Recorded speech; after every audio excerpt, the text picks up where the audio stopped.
Disney's been under a lot of fire and has lost a lot of money recently. They've experienced steady declines, but now it seems like Bob Chapek is ready to come out and talk about how awful it was being CEO, saying that it was hell in a new bombshell report.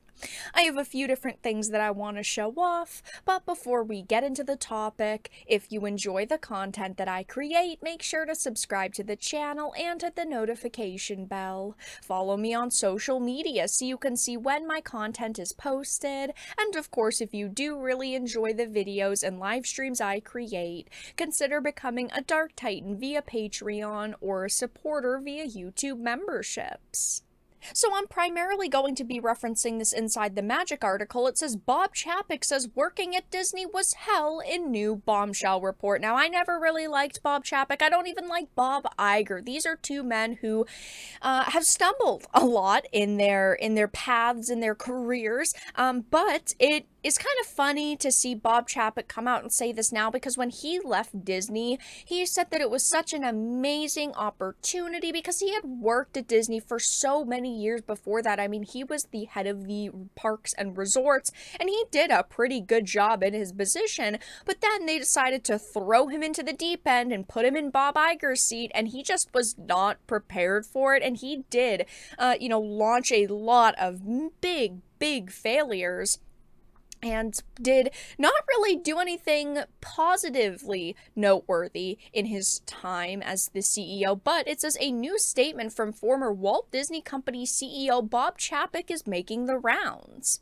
A new report from CNBC highlights both Bob Iger's retirement from the Walt Disney Company, as well as Chapek's brief tenure as CEO, revealing some very interesting key details about the relationship between Disney and Chapek. Now, if I was Chapek, I would absolutely hate them because they threw him into the deep end. They basically put him in the CEO position as an experiment. Everything he did, Iger had set up before he left, like Galactic Star Cruiser, which lost them $1 billion. That is something that Bob Iger had set up, only launched under Chapek, and then he decided to close it once he became CEO again. It's like Chapek was just this great big experiment to them, and it doesn't look good for him. I, as just a normal consumer, look at Chapek and just laugh because of all of the bad things that happened under him. Again, most notably, I would say is Star Cruiser, and of course he never got Disney Plus to be profitable.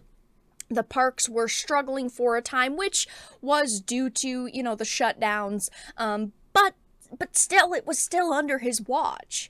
It says one of the biggest bombshells in the new report regarding the two Bobs, a bombshell, if you will, claims that Chapek confided to a friend that his time spent serving as CEO was about 3 years of hell. Chapek was also reportedly worried that Iger secretly wanted his job back. He announced his retirement in late 2019, with Chapek stepping in early 2020, and Chapek was immediately greeted by multiple problems and issues, quickly becoming a punching bag for top-level executives as well as a majority of Disney fans and guests alike.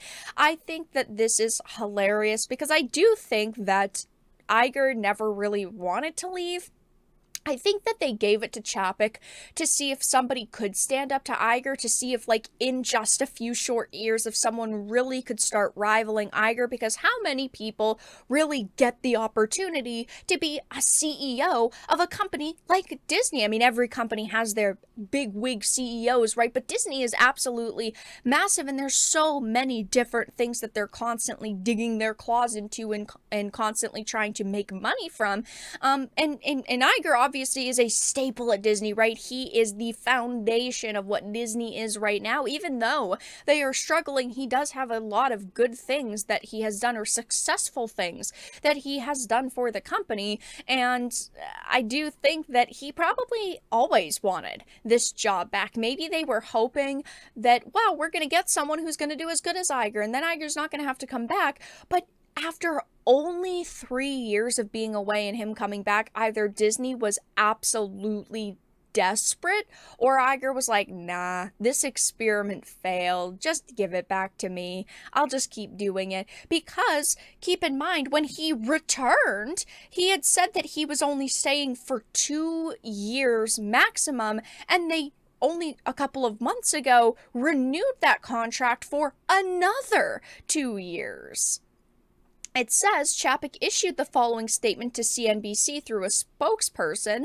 Bob is proud of the work he did in the course of his 30-year career at Disney, particularly during his nearly 3-year run as CEO, steering the company through the unprecedented challenges of the shutdowns and setting the course for business transformation as he and his team took the disruptive yet necessary steps for business revitalization and long-term growth. And obviously, the shutdowns did affect Disney in a lot of ways. It affected their TV and movie business. It affected their parks and resorts.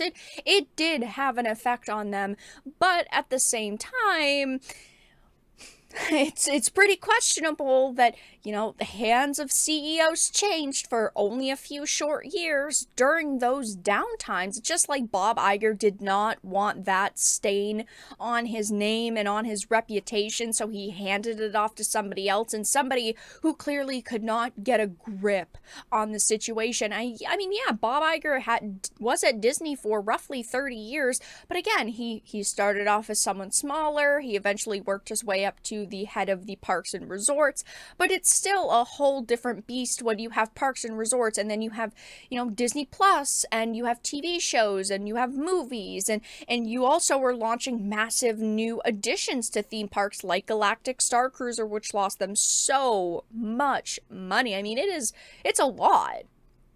It also says Bob Chapek will go down as one of the most controversial figures ever to work at the company, though his reputation was not entirely his own fault. Chapek took over Disney at a very key time for the company. Bob Iger had spent several decades with Disney and had proven himself to be competent, compassionate, and consumer-oriented. There's always controversy when leadership changes, and Disney is no different. However, Chapek could not have stepped in at a worse time, and then, of course, the shutdowns happen, and, ticket sales were crushed. Theaters, hit big roadblocks when it came to viewership, and their parks had all basically shut down and had very limited consumer bases. There were very limited amounts of people who could actually go in once they finally reopened. And then to top it all off, they decided to put out a botched response to DeSantis's Don't Say Gay bill, which they should have never have been meddling in national and certainly not local politics.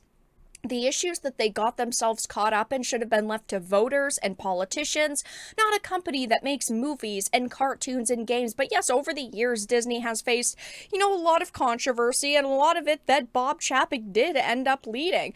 I do not question this at all. I definitely think that working at Disney and being the CEO of a company like Disney was probably hell, and he is probably correct that it just was not a good situation overall, especially where he kind of just was this great big experiment for the company. They really had a lot of faith and a lot of trust in Bob Iger, who of course is now back and will be for the foreseeable future. I mean, they tried to get someone else into that CEO position, but of course everything just came kind of tumbling down around the time that Bob Chapek became CEO. I'm sure that this is not the last time that we are going to hear about his tenure as CEO. I'm sure he's going to make other statements in the future, but for now, he has said that working at Disney was hell in a new bombshell report.